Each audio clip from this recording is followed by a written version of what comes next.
Nós vamos ler o texto, do verso 13 ao 15, depois de 19 ao 23, para a gente fazer a exposição.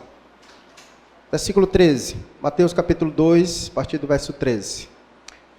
Tendo eles partido, eis que apareceu um anjo do Senhor a José em sonho, e disse: Dispõe-te, toma o menino e sua mãe, foge para o Egito e permanece lá, até que eu te avise, porque Herodes há de procurar o menino para o matar.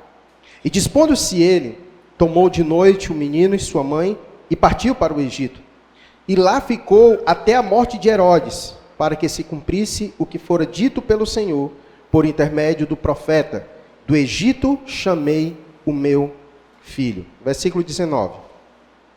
Tendo Herodes morrido, eis que um anjo do Senhor apareceu em sonho a José no Egito e disse-lhe: Dispõe-te, toma o menino e sua mãe e vai para a terra de Israel, porque já morreram os que atentavam contra a vida do menino.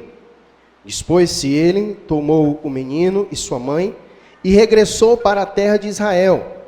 E tendo, porém, ouvido que Arquelau reinava na Judeia em lugar de seu pai Herodes, temeu ir para lá, e por divina advertência, prevenido em sonho, retirou-se para as regiões da Galiléia, e foi habitar numa cidade chamada Nazaré, para que se cumprisse o que fora dito por intermédio dos profetas: ele será chamado Nazareno. Então nós vamos orar mais uma vez, pedir ao Senhor que nos abençoe no entendimento da sua palavra. Pai, nós te agradecemos pelo tempo precioso que tivemos de adorar o Senhor com cânticos, e agora pedimos a tua ajuda para a compreensão de tua palavra. Que o Senhor nos instrua, que o Senhor fale poderosamente aos nossos corações, pois cremos que a tua palavra é o instrumento pelo qual o Senhor governa a tua igreja e dirige as nossas vidas. Assim, ó Deus, oramos no nome de Cristo Jesus. Amém. Ok, coloca o slide aí para mim, por favor. A gente vai fazer aqui uma pequena, só lembrar. Ok, nós vamos só lembrar aqui um pouquinho do que nós já vimos. Algumas pessoas estão aqui conosco que não acompanharam a exposição. Está lá no canal de nossa igreja, PIB Cascavel. Você pode lá dar uma verificada depois. Lá está o primeiro capítulo. E eu acredito que esses dias saem essas duas, né, Mateus? Beleza? Pronto, ok. Então, no capítulo 1, o evangelista Mateus, ele então vai trabalhar sobre a linhagem do rei. Ele vai falar sobre, na perspectiva humana de Jesus Cristo, ele vai apresentar que Jesus Cristo é descendente de Abraão, que Jesus Cristo é descendente de Davi, e portanto ele é o Messias esperado, o Messias prometido, ele é o rei de Israel por direito. E aquela parte chata que a gente não gosta de ler sobre genealogia, Mateus então vai trabalhar isso muito bem, começando a apresentar para os seus leitores que Jesus Cristo era aquele que descenderia, aquele que viria para reinar e governar sobre o seu povo. E ao mesmo tempo, no capítulo 1 também é trabalhado sobre essa linhagem divina de Jesus Cristo, em que o anjo do Senhor aparece a José e vai falar para ele que a criança que está no ventre de Maria é da parte de Deus. Deus o envolveu através do seu Espírito e ela concebeu pelo poder do Espírito Santo, sendo ainda virgem, certo? Então, o capítulo 1, Mateus trabalha essa linhagem do rei, mostrando a sua linhagem humana e, ao mesmo tempo, o seu ser divino, certo?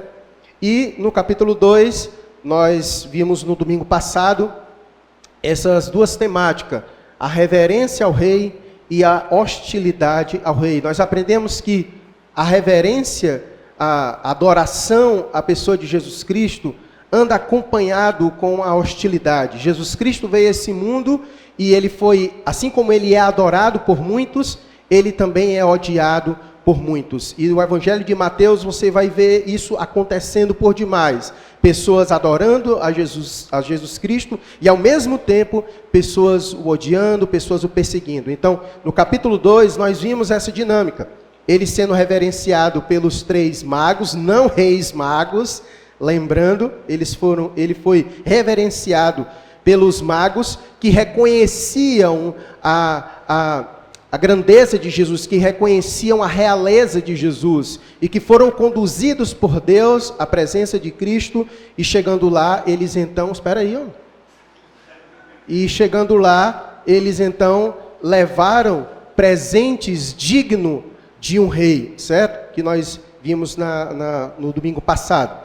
E ao mesmo tempo em que Jesus foi reverenciado, ele também foi odiado, no mesmo contexto de história. E nós vimos aí a figura de Herodes, né? Que surgiu como inimigo de Cristo Jesus, o perseguindo, e nós vimos aí que ele mandou matar as crianças, tentando eliminar a pessoa de Cristo Jesus, já que os magos vieram para adorar o rei dos judeus. Pronto, agora pode passar, Lucas.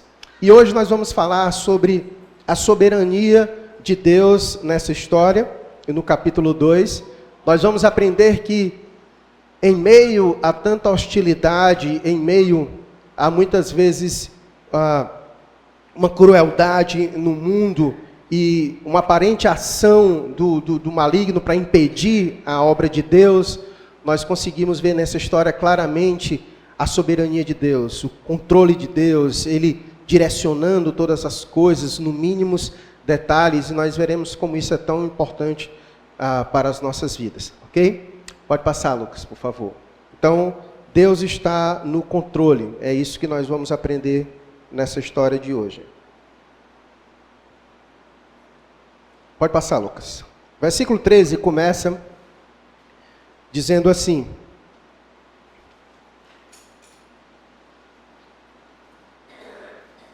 tendo eles partido, eis que apareceu o anjo do Senhor a José em sonho e disse: dispõe-te, toma o menino e sua mãe e foge para o Egito, e permanece lá até que eu te avise, porque Herodes há de procurar o menino para o matar. Então, a pergunta que pode se fazer é: por que nesse presente momento Deus direcionou a José e Maria e o menino para o Egito? Algumas considerações podem ser feitas. Primeiro porque era uma província romana que ficava próximo assim, porque era aquele sempre próximo longe, né? Aproximadamente 120 quilômetros, mas principalmente porque lá no Egito, Herodes não tinha poder de jurisdição.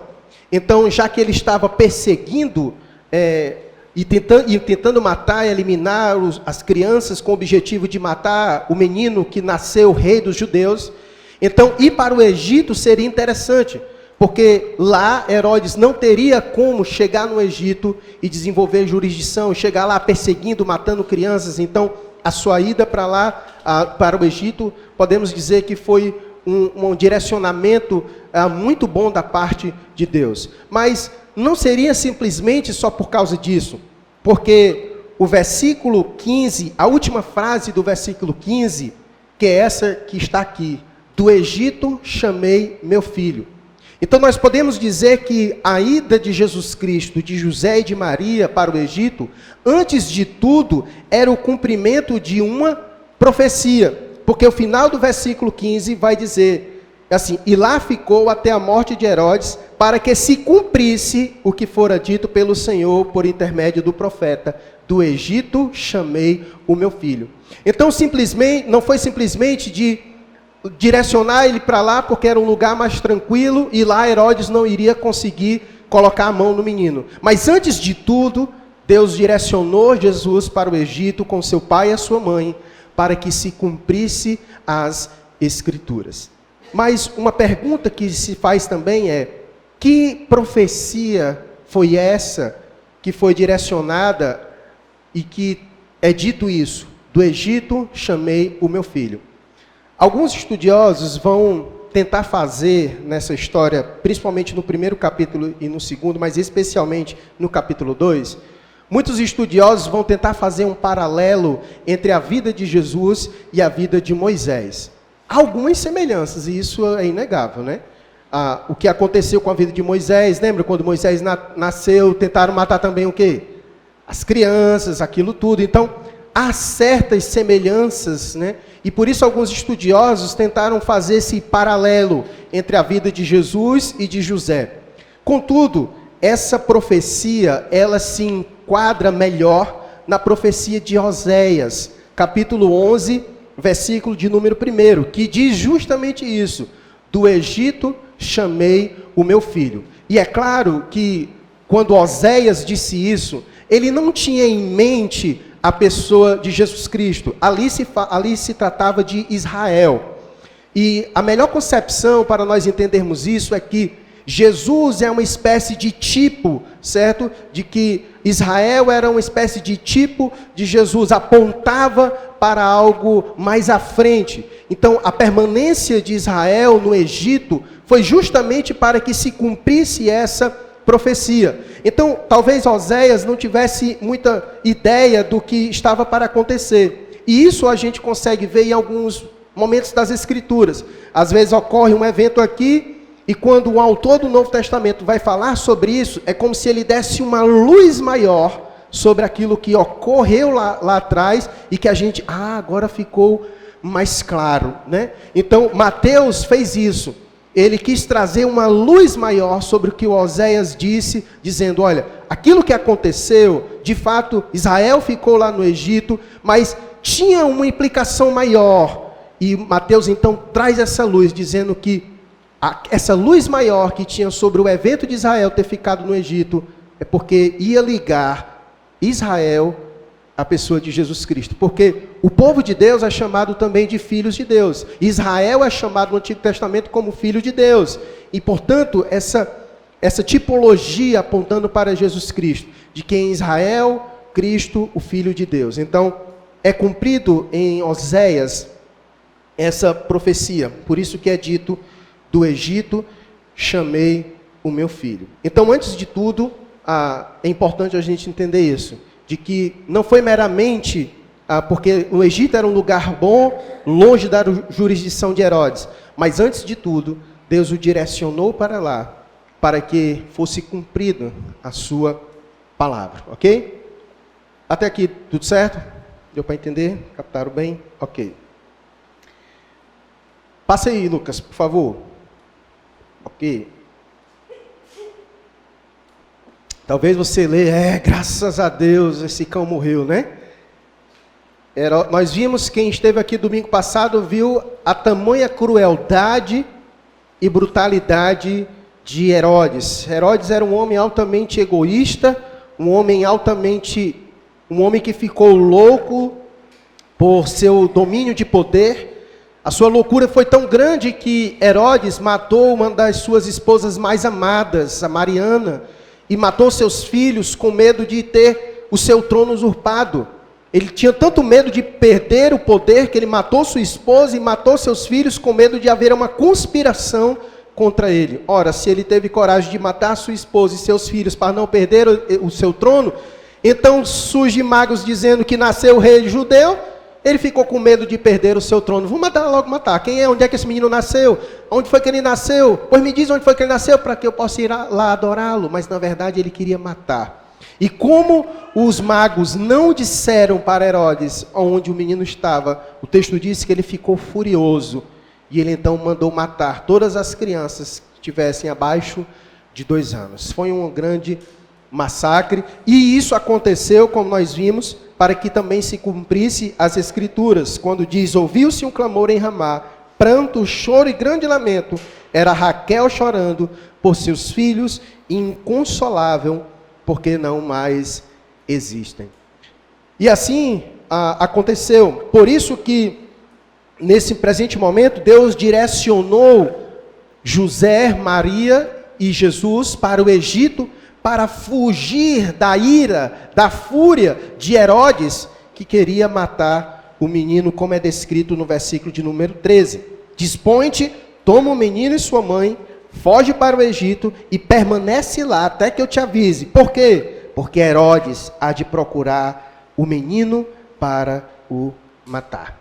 E assim eles foram, como diz o verso 14, dispondo-se ele, tomou de noite o menino e sua mãe e partiu para o Egito, e ficou lá até a morte de Herodes. E Herodes teve uma morte muito triste. Podemos dizer que as suas genitálias foi comida de bicho. Ele morreu de, não sei quantos já ouviram falar sobre essa doença, é gangrena de Fournier. Ela cria bicho nas suas genitálias e, obviamente, naquele tempo não tinha um tratamento adequado, então ele morreu numa situação bastante deplorável, nós podemos assim dizer. E ele tinha cálculo renal aguda, segundo a perícia romana. Então ele sofreu muito na sua morte, mas também o homem foi ruim demais em vida, né? Então teve uma morte bastante cruel. E quando ele morreu, ele então dividiu o seu domínio para os seus 3 filhos que ficaram: Arquelau, Antipas e Felipe II. Antipas, nós o veremos mais vezes, porque Antipas foi o Herodes que mandou matar João Batista, e foi o Herodes que, quando Jesus foi para ser crucificado, Pôncio Pilatos levou para falar com ele. Não sei se vocês lembram da história. Então, Antipas foi um dos que durou bastante, foi um dos filhos de Herodes o Grande, esse Herodes o Grande. E esse Arquelau, que ficou então sobre a região desse domínio da Judéia e também da Idumeia, esse foi o que continuou a perseguição. E Arquelau, esse filho de Herodes, ele herdou a maldade do seu pai. E tamanha foi a sua maldade que os judeus o rejeitaram. E eles entraram então em contato com a jurisdição romana para tirá-lo do seu poder. Então ele passou pouquinho tempo no poder, porque além dele ser um homem muito cruel, ele também era um péssimo gestor. E por conta disso ele foi tirado do seu cargo, e aí foi que se iniciou então o domínio dos governadores, do qual Pôncio Pilato é o 5º, mas lá na frente nós o veremos. Então Herodes morreu, aquele que estava perseguindo o Filho de Deus, e Maria e seu pai. Então o texto vai dizer que quando ele morreu, então no versículo 19, ele então retorna para a sua terra. Olha o que é dito no versículo 19. Tendo Herodes morrido, eis que um anjo do Senhor apareceu em sonho a José no Egito e disse: dispõe-te, toma o menino e sua mãe e vai para a terra de Israel, porque já morreram os que atentavam contra a vida do menino. Dispôs-se ele, tomou o menino e sua mãe, e regressou para a terra de Israel. E tendo, porém, ouvido que Arquelau reinava na Judéia, em lugar de seu pai Herodes, temeu ir para lá.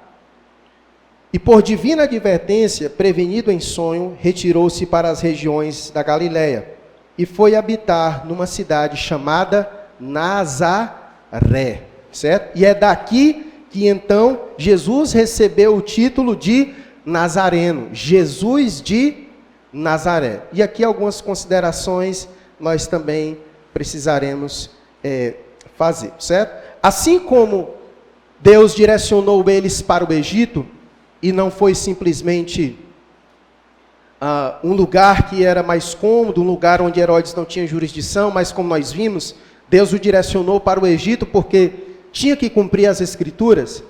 O fato também de, nesse momento, Deus direcioná-los, dando a eles direção, porque Arquelau estava lá, então ele foi advertido em sonho, prevenido em sonho, então ele vai para a região da Galiléia, e ele foi habitar numa cidade chamada Nazaré.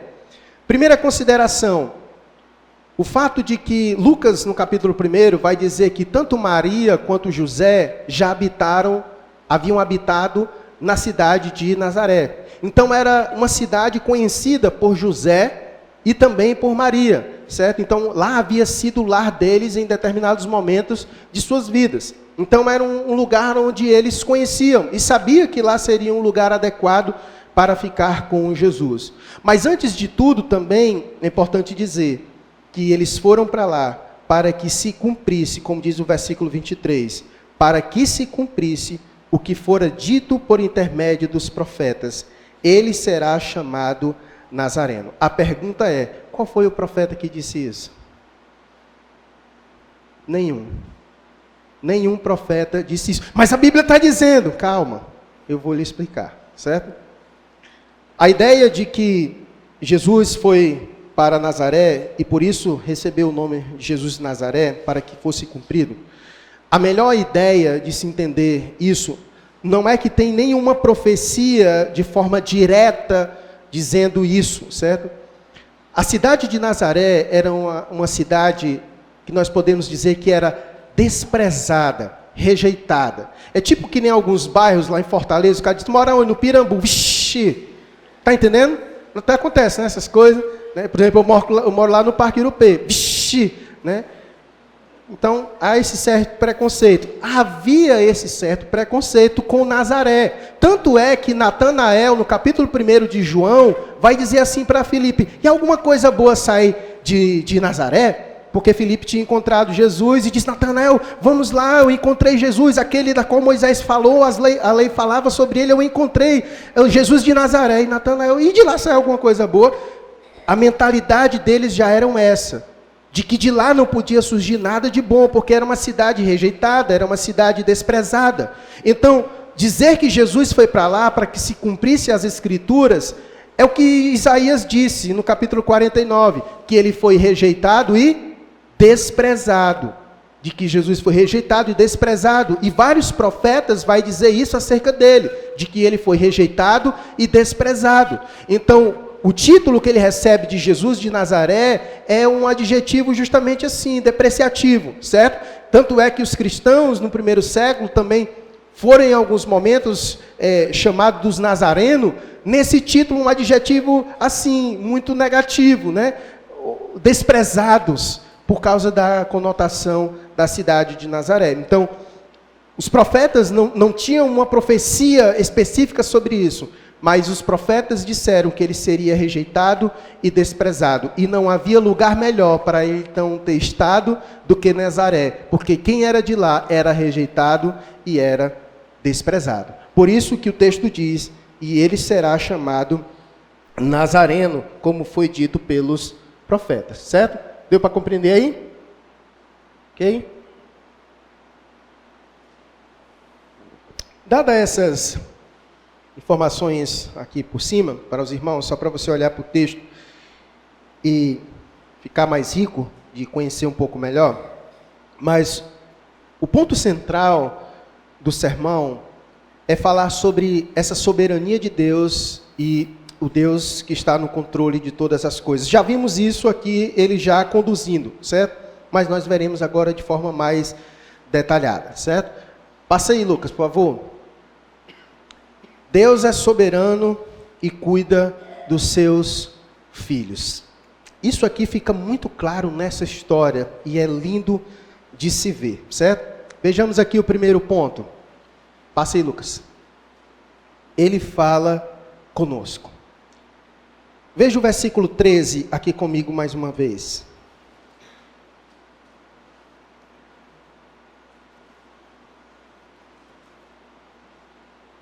Diz assim, tendo eles partido, eis que apareceu um anjo do Senhor a José em sonho e disse, veja o versículo 19 comigo. Tendo Herodes morrido, eis que um anjo do Senhor apareceu em sonho a José no Egito e disse-lhe, versículo 22, tendo, porém, ouvido que Arquelau reinava na Judéia em lugar de seu pai Herodes, temeu ir para lá e, por divina advertência, prevenido em sonho, retirou-se para as regiões da Galiléia. Você percebeu quantas vezes José foi visitado pelo anjo para trazer uma mensagem de Deus para ele? Quantas vezes? 5 vezes. Veja o versículo 12. Sendo por advertência prevenidos em sonho para não voltar à presença de Herodes, regressaram por outro caminho da terra. Os magos foram receber essa mensagem de Deus. Olha o versículo 20 do capítulo 1, quando o anjo apareceu a José para falar sobre Maria que estava grávida. Enquanto ponderava nessas coisas, eis que lhe apareceu em sonho um anjo do Senhor, dizendo... Então você percebe no capítulo 1 e no capítulo 2, 5 manifestações de anjos, 4 para José e 1 para os anjos, para os magos, certo?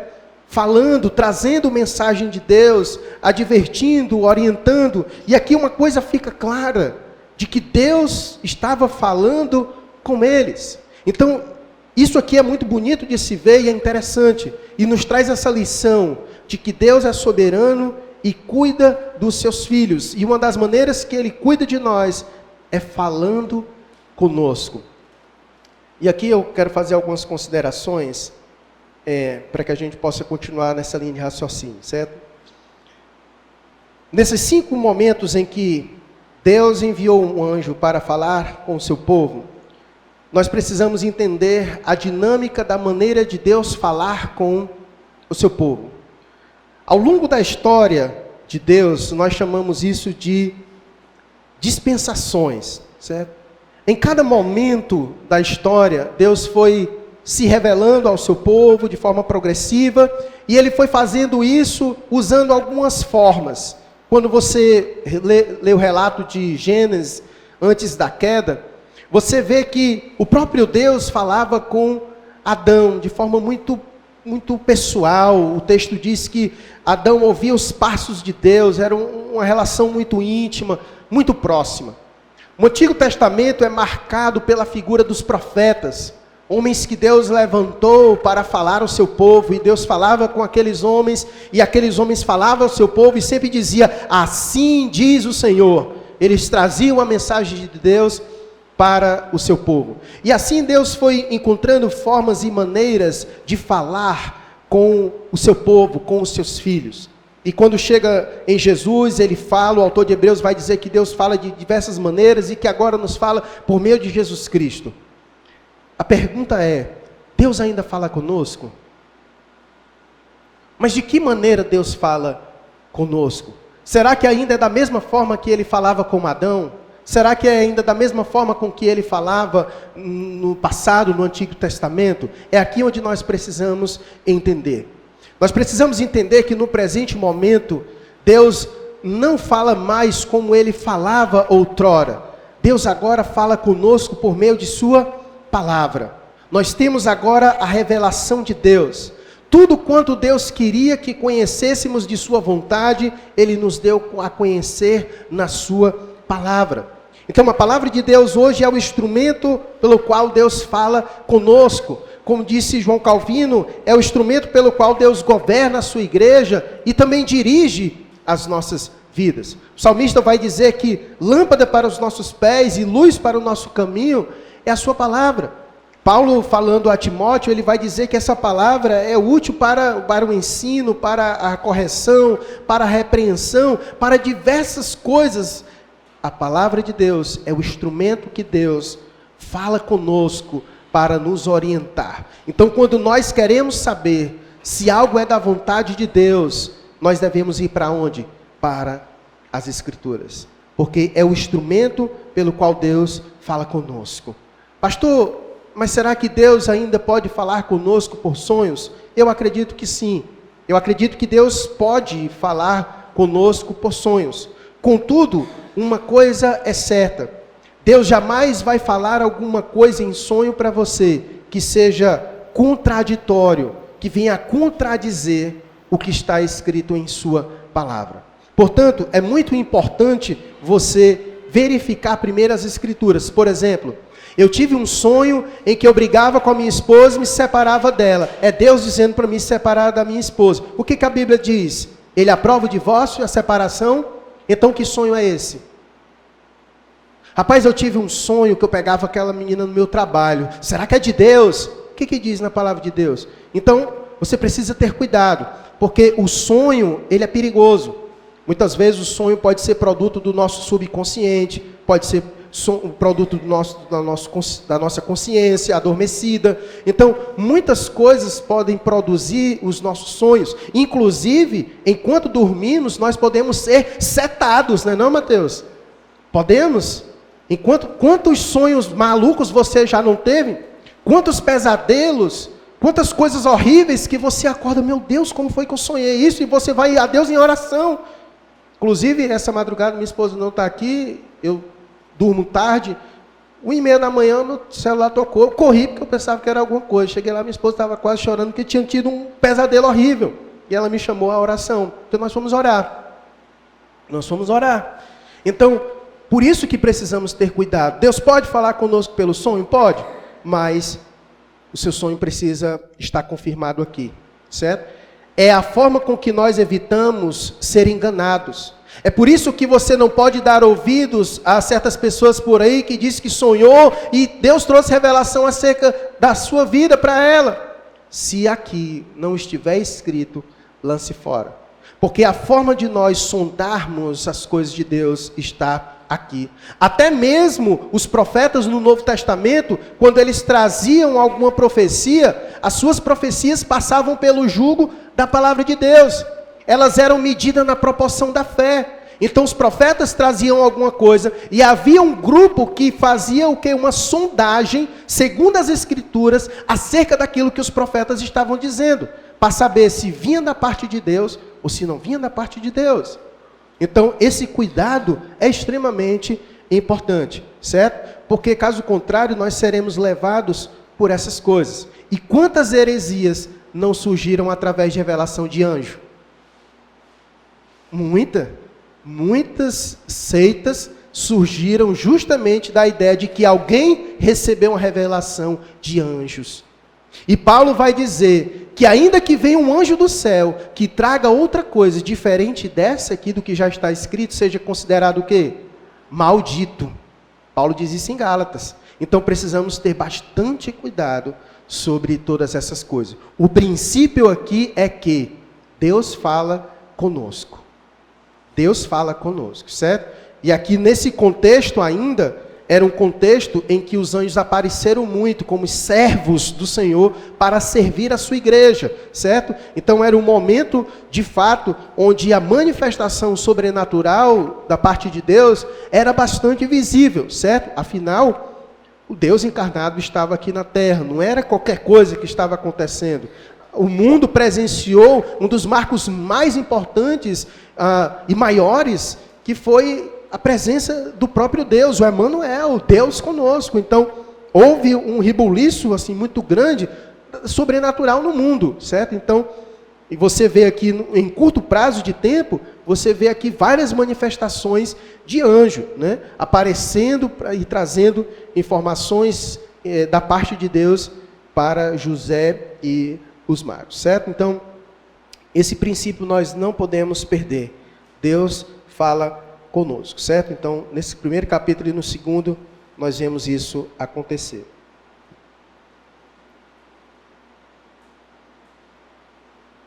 Segunda lição que nós aprendemos é que Ele fala conosco e Ele também nos guia. É interessante de que José e Maria ficaram totalmente à mercê da direção de Deus. Deus ficou vindo, falando com José e dizendo, vem para cá. Agora, espera. Agora vem para cá. Certo? E Deus ficou então direcionando seus filhos para onde eles deveriam ir. Então, nós podemos dizer que o sucesso de José e de Maria se deu justamente por causa da direção de Deus. Deus os guiou para onde eles deveriam ir. E isso é interessante. Nós somos filhos de Deus e Deus fala conosco e deseja nos guiar. Ele deseja nos direcionar para onde nós devemos ir. Por isso que, antes de dar qualquer passo na nossa vida, precisamos nos achegar a Deus e buscar a direção de Deus e dizer, Senhor, eu devo ir ou não devo ir? Senhor, me mostra para onde é que eu devo ir. Eu pego esse caminho, não pego? O que a tua palavra diz sobre isso? Então, ter esse cuidado é extremamente saudável para a nossa vida. José e Maria foram bem-sucedidos nessa empreitada, porque Deus falou com eles, Deus os guiou pelo caminho que eles deveriam ir, até o tempo, olha, vai para o Egito e fica lá. Olha o que diz o versículo 13, na parte B. Dispõe-te, toma o menino e sua mãe, foge para o Egito e permanece lá, até que eu te avise.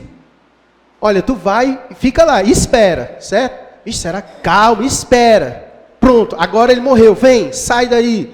E aí eles estão indo. Olha, Arquelau está lá. Então tu vai fazer o seguinte, vai para outro lugar. Então, essa direção é interessante, essa dinâmica de Deus direcionar seus filhos, guiando eles pelo caminho em que eles devem andar, certo? Então, Deus é soberano e cuida dos seus filhos, certo? Então, dar atenção à voz de Deus é extremamente importante, porque Ele fala conosco e Ele nos guia. Talvez você, eu não sei sua situação de vida, mas pode ser que você esteja perdido em algum momento da sua vida. E talvez isso se deva pelo fato de você não estar dando ouvidos a Deus e não estar sendo guiado por Ele, e talvez está pegando caminhos que não são os caminhos de Deus para a sua vida. Mas se você for a Ele, buscar em sua palavra, certamente Ele há de guiar você. A terceira coisa que nós vemos é que Ele nos livra do mal. Isso fica muito claro nessa história.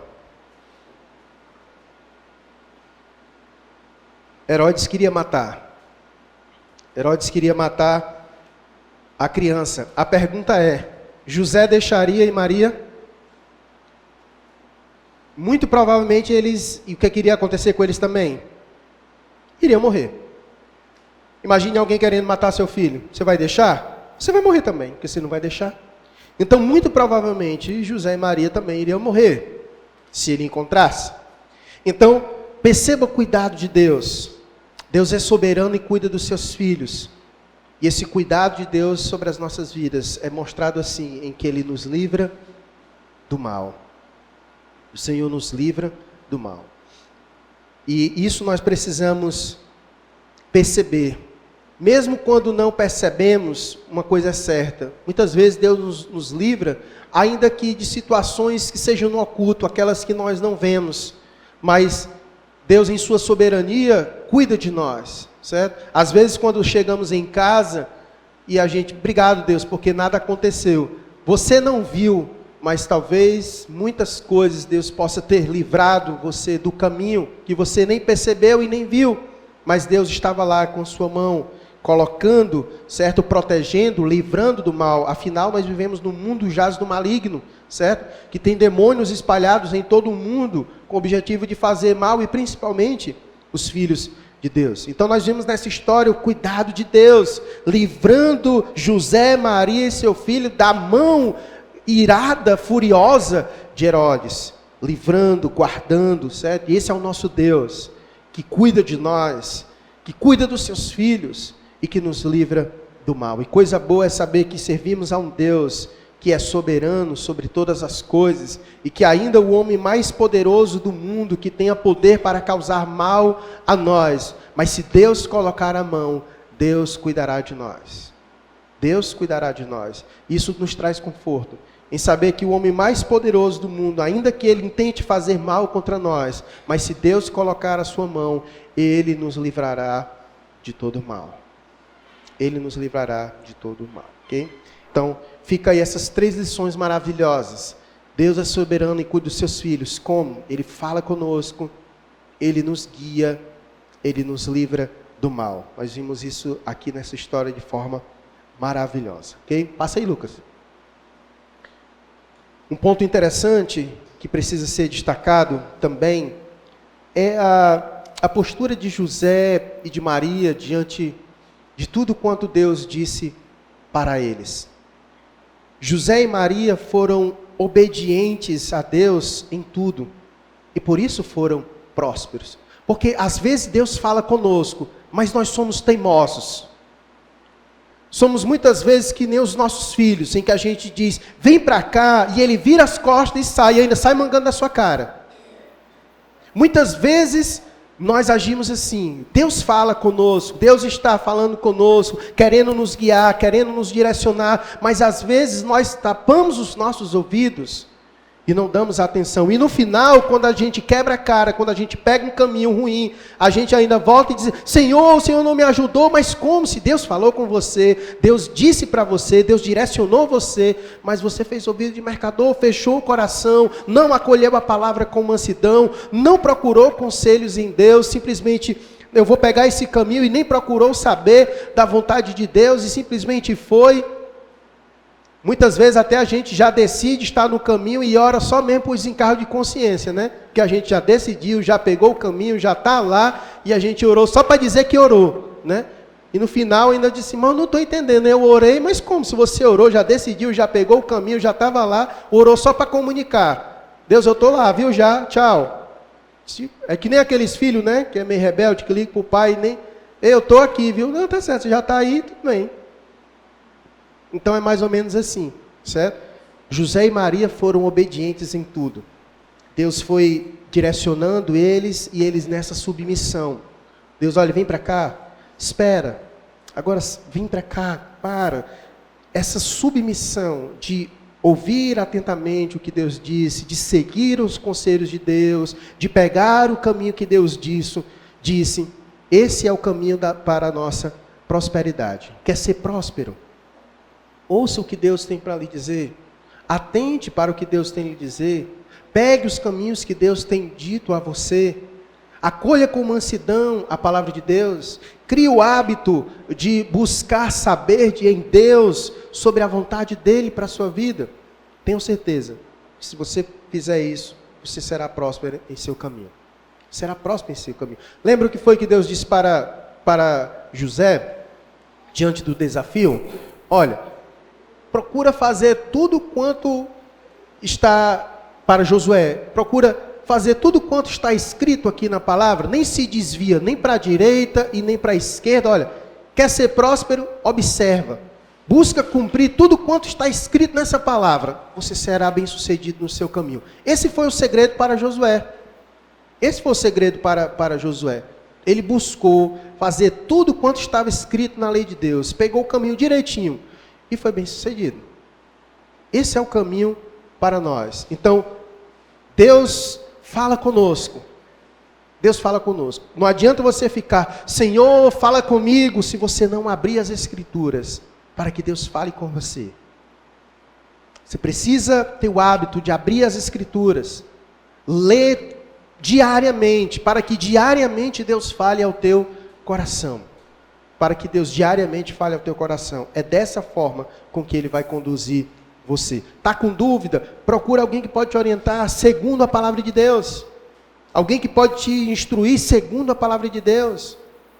Para que você tenha certeza de que o caminho que você está pegando é um caminho que tem a aprovação de Deus, de que Deus se agrada, de que é isso mesmo de Deus para a sua vida, certo? E não siga os seus instintos. Certo? Esse negócio de que, não, eu estou sentindo o meu coração, fuja dessa, certo? Porque a Bíblia diz, o que a Bíblia diz do nosso coração? Ele diz que o nosso coração é como, Jeremias? Desesperadamente corrupto. Você quer realmente seguir seu coração? Se a Bíblia diz que ele é desesperadamente corrupto, como é que você está seguindo seu coração? Você não tem que seguir seu coração, você tem que seguir a palavra de Deus. E vai ter muitos momentos que Deus vai estar dizendo, e o teu coração vai não, vai não, vai não. Muitas vezes vai ser assim. Porque o nosso coração é desesperadamente corrupto, certo? Nós não podemos confiar nas nossas emoções, certo? Não podemos confiar. Quantas vezes nós não nos demos mal na vida porque seguimos nossas emoções? Todos nós aqui temos experiências ruins na vida, porque seguimos a nossa intuição. Você não é mandinar, não. Seguir a intuição. Que intuição é essa, meu irmão? Não, seguir meu coração. Que mandiga é essa? Não. É a palavra de Deus. É a palavra de Deus que nós devemos seguir, certo? Porque ela sim, nós podemos confiar. Digna de aceitação é esta palavra, certo? Digna de aceitação. Então, José e Maria foram obedientes em tudo e por isso foram muito prósperos. E aqui esse ensinamento maravilhoso. E por último,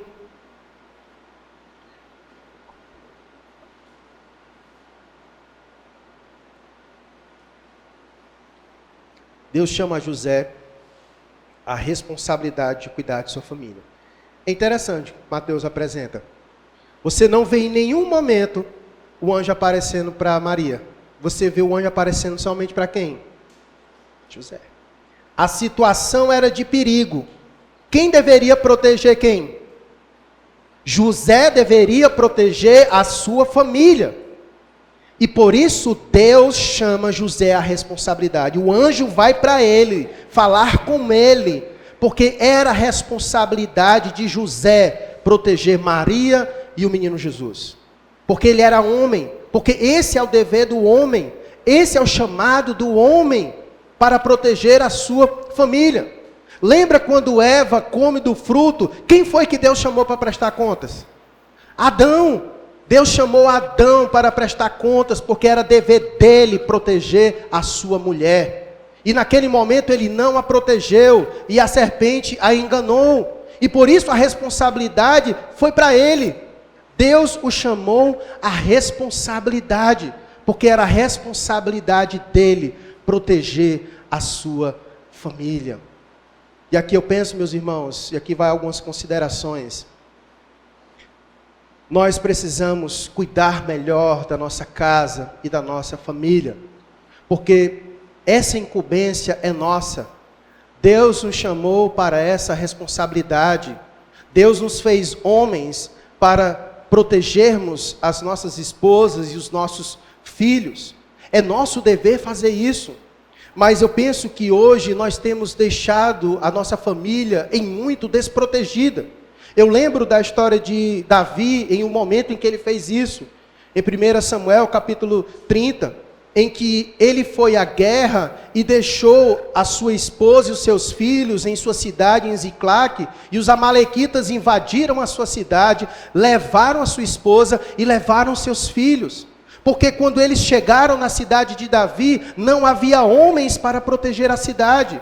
Então os amalequitas entraram na cidade, levaram todas as mulheres e levaram todos os filhos cativos. Porque os homens que eram para proteger a cidade, as suas esposas e seus filhos, não estavam lá.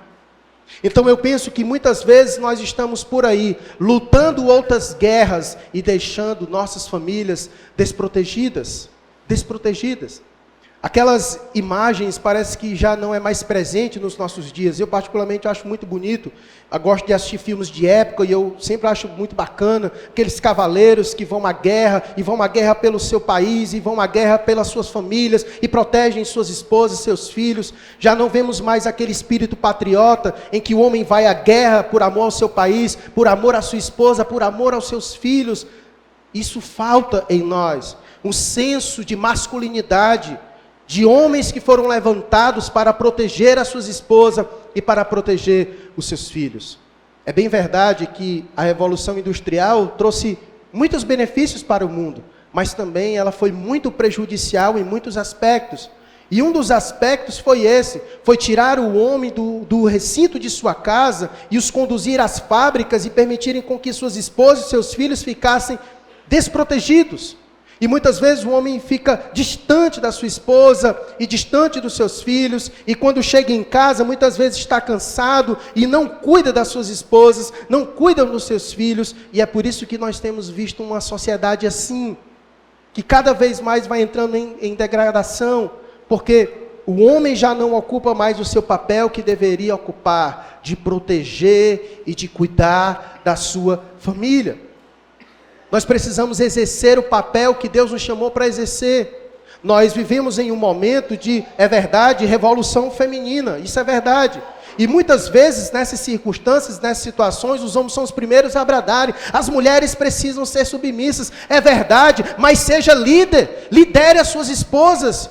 Porque a Bíblia disse que o homem deve liderar a sua esposa, amá-la assim como Cristo amou a sua igreja, se sacrificando por ela. É bem verdade que muitas mulheres são submissas, mas os homens precisam exercer a sua liderança. Uma mulher fica muito mais tranquila quando ela olha para o seu homem e sabe que ele a lidera corretamente, de que de fato ele exerce a liderança corretamente, de que ele está ali liderando, sacrificando, amando, protegendo, cuidando da sua família.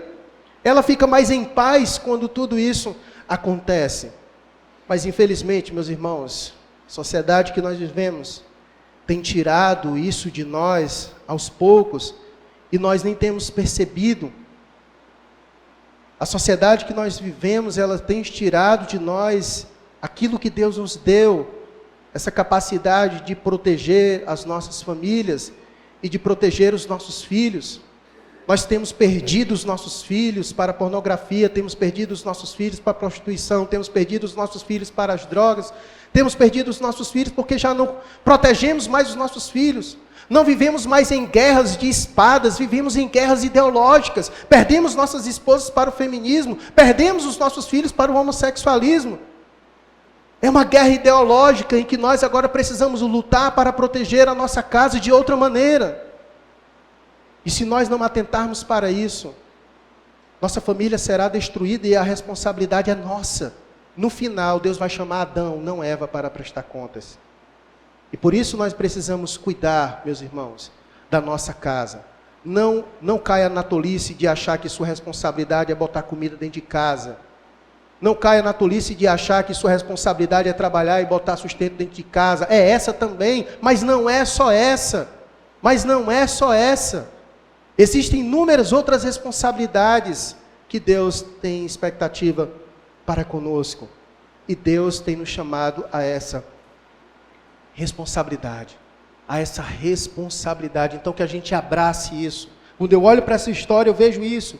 O anjo indo o tempo todo a José, olha, vem para aqui, para cá, porque era a responsabilidade dele como homem, proteger a sua esposa e proteger também os seus filhos. Deus tem nos chamado a isso, irmãos. Está na hora da gente despertar e atentar mais para a nossa missão. Eu vejo hoje os homens com uma certa frouxura que não deveria ter em suas mãos. Nós precisamos arregaçar as mangas e apertar as nossas mãos nessa luta de proteger as nossas esposas e os nossos filhos. Muitas vezes eu vejo as mulheres muito mais guerreiras do que os homens. São mulheres que muitas vezes acordam cedo e que dão banho nos seus filhos e que preparam a mesa dos seus filhos e que vão trabalhar e que voltam, cuidam de casa, cuidam dos seus filhos. E às vezes os homens nada, não conseguem acordar para cuidar da sua família, não faz devocional com a sua família e chega do trabalho e fica no celular de perna para cima, não cuida da esposa, não cuida dos filhos. Esse tem sido de homem nos nossos dias. Homens que têm tido as mãos frouxas e que não têm cuidado das suas esposas. É bem verdade que hoje as mulheres têm sobressaído em muitos aspectos aos homens, porque elas têm disposição para isso, para cuidar de casa, para cuidar de filhos, para trabalhar, para chegar na igreja e para servir, e elas são boas leitoras, são boas teólogas, e os homens se perdendo. Porque não conseguem trabalhar e ler a Bíblia, não conseguem servir. E a gente vai perdendo cada vez mais. E depois a gente fica dizendo, elas têm que ser submissas. Seja líder, rapaz. Hoje os homens não conseguem mais nem ser homem.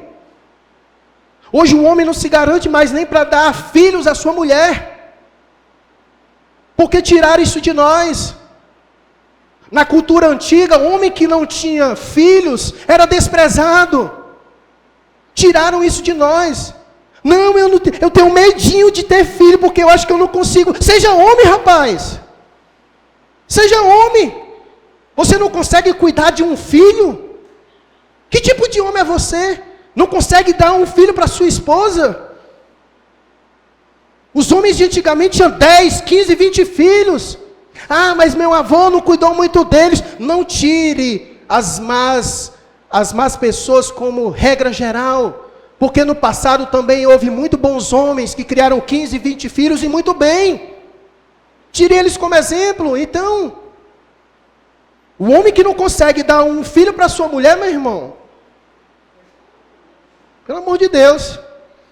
Mas colocaram isso na nossa cabeça. E a gente não consegue mais liderar uma mulher e filhos em casa. Deus tem nos chamado, irmãos, a essa responsabilidade. Deus tem nos chamado a isso. A mensagem de Deus para nós, varãos, é: seja homem. Seja homem. Seja homem. É isso que nossas esposas e os nossos filhos mais precisam. Então, nessa história, a gente consegue ver todas essas lições. Deus cuidando do seu povo, Deus direcionando o seu povo, Deus guiando o seu povo, Deus livrando o seu povo do mal. E ao mesmo tempo a gente vê esse testemunho maravilhoso de José e de Maria, pessoas que eram tementes a Deus, que davam atenção para aquilo que Deus dizia. E é isso que falta em nós. Nós falamos isso na escola bíblica hoje de manhã. Nós aprendemos hoje na escola bíblica que Paulo disse, olha, não vivam como os incrédulos aí fora. O mundo aí fora, ele tem a sua forma. E que seu objetivo é nos colocar dentro para que a gente assuma a sua forma. E nós não podemos entrar nisso. Mas para isso a gente precisa dar ouvidos a Deus. Porque o estilo de gente aí fora, o estilo de homem aí fora, está aí. O mundo tem apresentado. Mas qual é o estilo de homem que Deus deseja que sejamos? Mas para isso a gente precisa ouvir o que Deus está dizendo. E José ouviu o que Deus disse. Deus chamou ele à responsabilidade. E ele atendeu. E ele atendeu, porque essa era a sua responsabilidade. Eu sei que as irmãs vibraram, mas isso aí. Vai chegar o momento delas também, viu? Esperem.